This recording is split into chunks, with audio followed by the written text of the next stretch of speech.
Su cine ha sido descrito como aquel de la espera, aquel que permite que la cámara se haga invisible para capturar realidades y testimonios inusitados en lugares tan distantes como la India, en donde aborda el tema de la muerte, o el sicariato en México.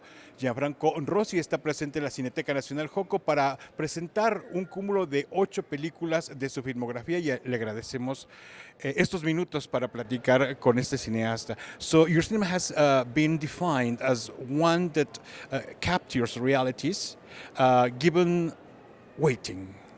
Tell us a little bit about that feature. Well, waiting for me, the biggest investment of my more than waiting, I would say time. I have to immerse myself in every sort of reality, or whenever I try to make a film about a place, and then first I have to encounter the place, then the people that somehow animated that place, and then I have to build a trust, a relationship with the people. Every time when European ask why? You filmed in India, where you approach the issue of death, which is substantially different from the Western vision on the one hand, but also violence in Sicario in Mexico. How do you happen to choose your topics? Well, most of the film I make, they come really by chance, by accident, a suggestion of something, an image, a suggestion.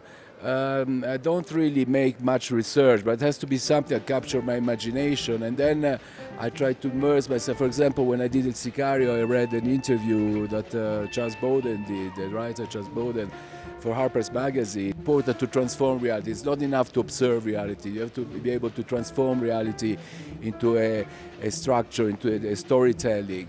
And usually it happens always with my frame. You know, I work as a one-person crew. How close do you consider your work to be from journalism? Well, I think my film starts where journalists end. Usually, when reportage ends, that's where I start my work, because I don't like to capture the essence.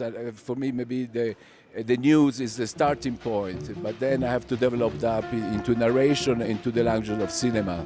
There's another side, the side of developing trust between you and your interviewees.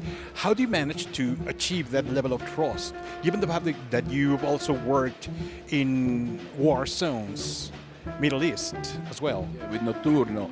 Well, again, it's a matter of time, it's a matter of encounter, it's a matter of having that moment happening and build that moment that happened. And for me, the trust takes long time. That's why when I started the film, first I have to see the story that I'm gonna capture, and then with time I go back from one story to another story to another story, and building a relationship. Trust is something that, like in life, you know, it's something that you need to trust. It's a moment, it's an encounter, it's something strong. It has to be on both sides.